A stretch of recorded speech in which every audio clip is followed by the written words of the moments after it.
Hi friends!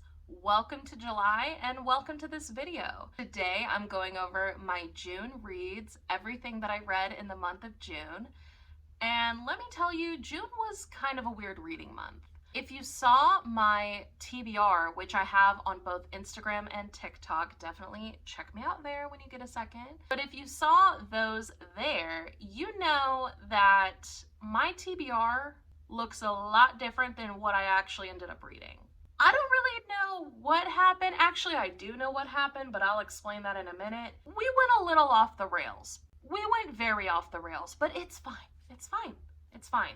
I am someone who is kind of a mood reader. I wish I was a mood reader. I do create TBRs, but I don't stick to them almost ever.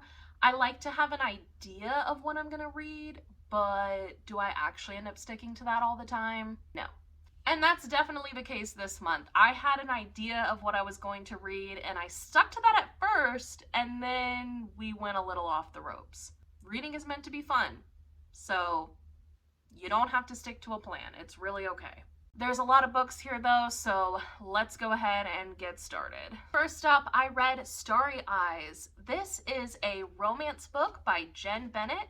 It follows two teenagers who are fairly different but grew up in the same town and used to be best friends but are no longer, and they end up going on a camping trip together and have to find their way back home.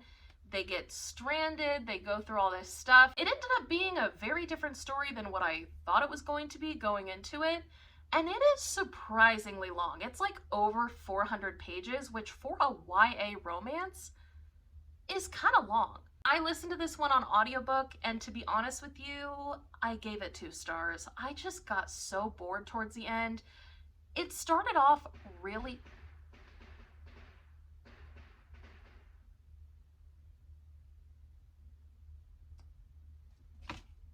It's July 1st, and we're just gonna say that those were fireworks. Did I mention that I'm moving in less than 2 months? Because... yeah. Sorry, kind of hard to get back into the video after that, but I gave it 2 stars. It started off really strong and then just kind of lost me. Then I read Cultish by Amanda Montell, who is a twin name because my name's also Amanda.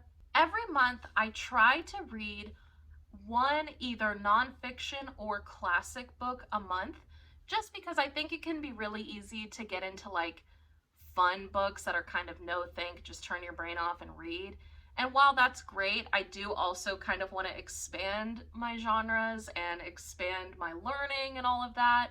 So with the amount of books that I read, squeezing in one either nonfiction or classic a month is really not that big of a deal. So my nonfiction for the month was Coltish. I ended up giving it 4 stars. This is a sociological take on the language of cults, and it goes through the history of several different infamous cults, along with things like MLMs, fitness programs, and other cult-like things. I wouldn't necessarily say it's the most educational. There's not a ton of research that went into this in comparison to a lot of other nonfictions, but if you read it as sort of a string of the author's thoughts, if that makes sense, it's kind of more of a rant from Amanda Montell. I enjoyed it. I thought it was a really good time. It's definitely a more entertaining nonfiction if you're someone who doesn't read a whole lot of nonfiction. I liked it. I think that if you read nonfiction on a regular basis and you want something that's highly researched and highly developed, this one might not meet the mark. But if you're someone who reads mostly fiction, you'll like this a lot. I then read my first RF Kuang book, Yellowface, and I gave this 4.5 stars. It was really good. This is a thriller about a woman who has a friend who is a prolific author and happens to be an Asian American author, and that woman dies, and then the friend ends up stealing her work. It is quite the ride, quite the journey. I listened to this one on audiobook as well. So far, 3 out of 3 books have been audiobooks. I then picked up Earthlings. I bought this at a used bookstore early in the month and decided to read it pretty much right away. I did read this one physically. We finally have a book that I read physically this month, and I gave it 2.75 stars.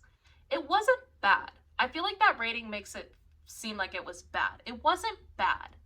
It just wasn't necessarily my type of thing. This book follows our main character who goes through a lot of trauma and thinks that she's an alien, and the series of events that take place after that.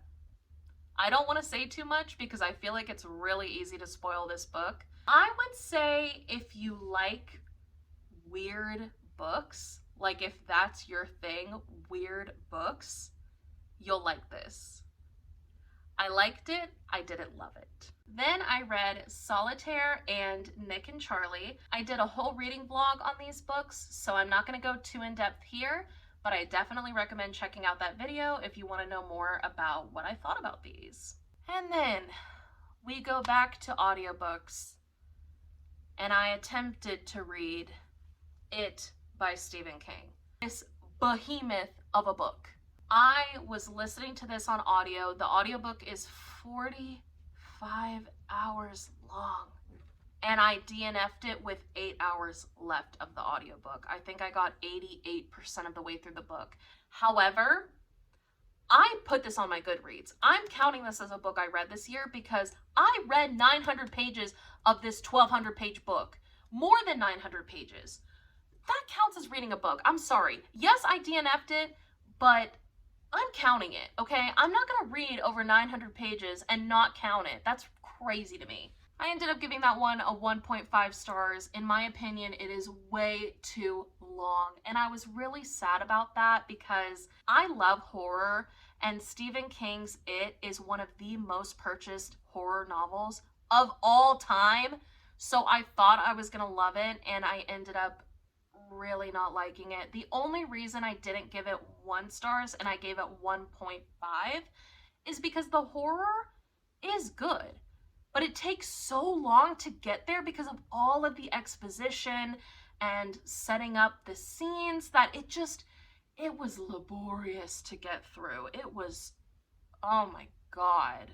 And then this is where we get really off the rails. After reading it, I was feeling, I don't even know, I felt a reading slump coming on. And I was like, okay, how are we gonna get through this? Because I do not want to go through this. I don't want it. I don't want it. I thought, you know, I've been meaning to read Death Note. I have it on my physical TBR.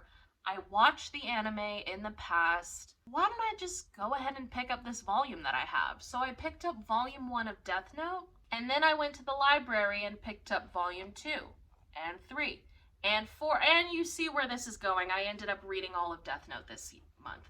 I almost said this year, but it was this year and it was this month. I read the entirety of Death Note. This was a really fun time and a really great way to avoid a reading slump. So I definitely recommend manga or graphic novels if you're someone who is either in a reading slump currently or you feel like you might enter one, you're like on the cusp of one.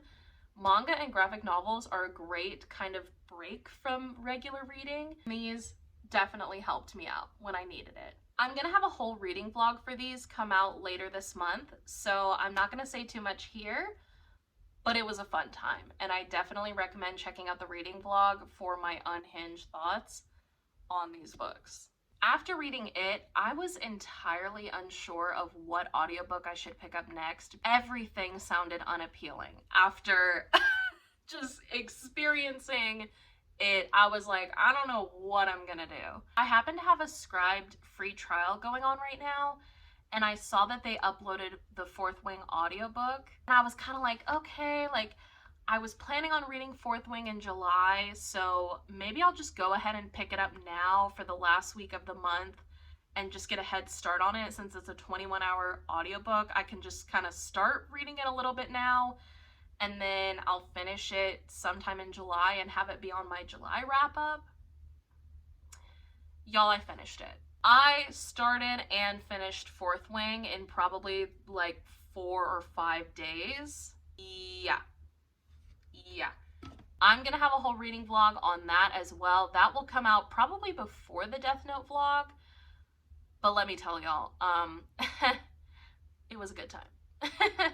It was a great time. I also, really quickly before I let you go, wanted to share a couple of the short stories that I read. I read The Lottery by Shirley Jackson, Yellow Wallpaper by Charlotte Perkins Gilman, Red X by Noelle W. Ely. This goes along with Run on Red, which I read, I believe, in April, and the Destroy Me novella, which is the second book in the Shatter Me series. So I was also reading short stories at the same time as all of these books, but I don't really rate short stories. I think I ended up giving Destroy Me like a 3 stars, but it was a reread. But I don't typically rate short stories because it's hard to rate them. How do you rate a short story? Like, there's not enough to rate, I feel like. They were a good time as well, and I did want to mention that I did read those because that is technically reading, but it's not like a full book, so I don't count it in, like, on Goodreads or anything.